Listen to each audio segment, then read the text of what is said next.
back to the Chelsea debate. Chelsea 2, Leicester 1. Josh, we've not quite avenged the FA Cup final defeat, but that's got to feel pretty good for us, isn't it? And what a result for the top 4 race. Yeah, definitely. It, like you say, it doesn't quite avenge the cup final, but yeah, one foot in the top 4 now, isn't it? Yeah, we've got Aston Villa away, and pretty much we just need to better or match Leicester's result, who are playing Tottenham. It was a really interesting game to compare it to the Cup, because we really were dominant. And in the Cup, there were moments where Leicester came into it. Today, until the last 15 minutes, I didn't see much from them. Do you agree? No, I couldn't agree more. I mean, it was such a fast start. There was stuff being created early on, and we could have had a couple of goals in sort of the first 15 minutes. Unfortunately, we just lacked that sort of clinical side. But no, absolutely dominant. And to be honest, 2-1, even though they lost, it still flatters them, I think. Yeah, to be honest, you've got to give a massive credit to the fans. And I think the players really fed off that. There was a couple of moments I want to mention, but the fans being there certainly made us start quickly, and they were behind the boys the whole time. So, all the lucky fans that were in there today, I'm sure they enjoyed it. They made a big difference. Let's start with Timo Werner. I love to talk about him every game. He didn't get his goal today, but he was involved in several incidents. If we talk about the penalty he didn't get at the start for the Tielemans challenge. Yeah, well, it was just a little bit of a funny one, wasn't it?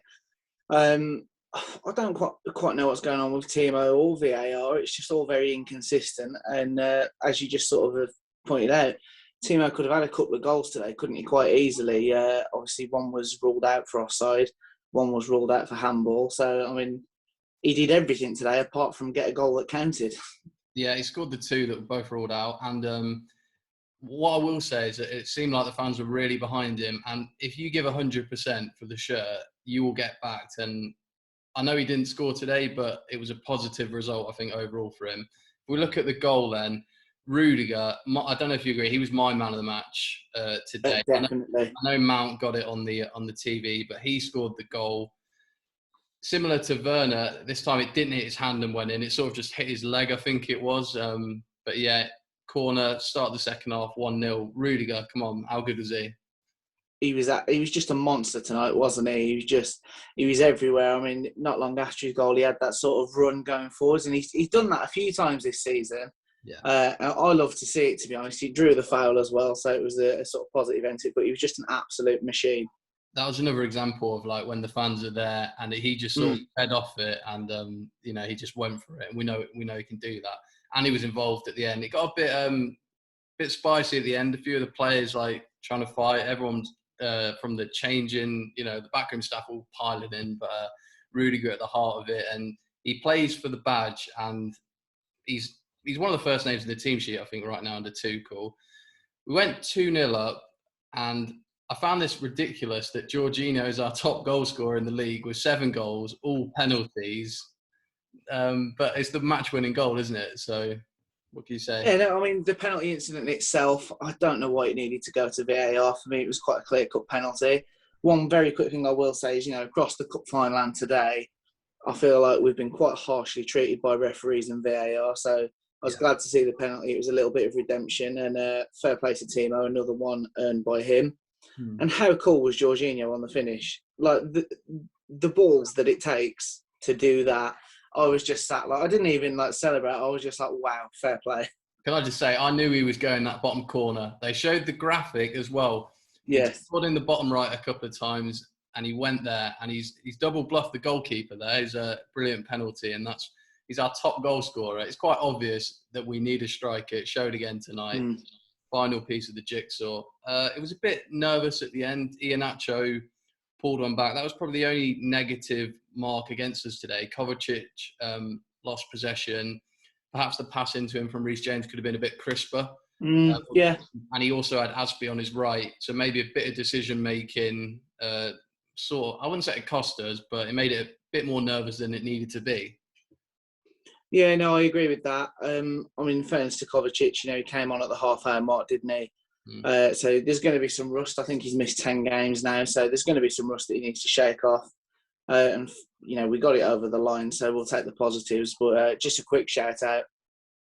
just hope Kante's injury is not too serious. You know, with the next week that we've got coming up, that was, you know, as big as tonight was, I do feel like that's a severe sort of black mark on tonight. Do you know, that's a great point. And half an hour, like you say, he went off.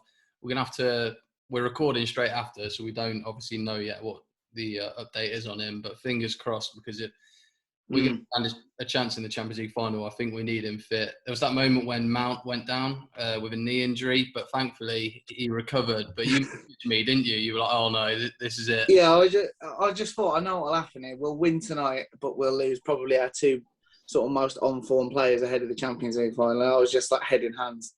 Yeah, I know, but thankfully he was okay. We'll look for an update. We'll wrap up in a minute. Nice short video, but overall, we deserved the win, didn't we? And that is it's so important. I know we wanted the cup, and it would have been brilliant for Tuchel to get that trophy under his belt straight away. But you could argue Champions League football next season is more important. I don't know. It's difficult. Whichever one we'd won, I probably would have argued that's the one I wanted to win. But that was a massive result, wasn't it, tonight? Massive result tonight. And I think, like you say, you're probably right. Champions League football is probably more important, but you know, for the players at the end of their careers, you know, you obviously want medals, don't you? So it's one of those things. But you know, we bounced back like really well. I mean, we were messaging today, weren't we? Both sort of quite nervous ahead of the game, and you're hoping for a reaction, and we got it. And I think that's what we needed to see. So yeah, wrap it up on the weekend, and then we've just got the Champions League final to look forward to. Yeah, I'll say we travelled to Villa. There's fans there that could play an impact on it. But if we play like that, I think we're a match for anyone. And it's just a case of, can we finish our chances? That is genuinely just what we need to do. But 2-1, amazing result after what has been a really difficult week. If you're new around here, please like and subscribe. Drop us in the comments. We'll always reply. Follow us on Twitter at Chelsea_debate and on Instagram _Chelsea_debate. Until then, we'll see you next time, guys. Bye bye.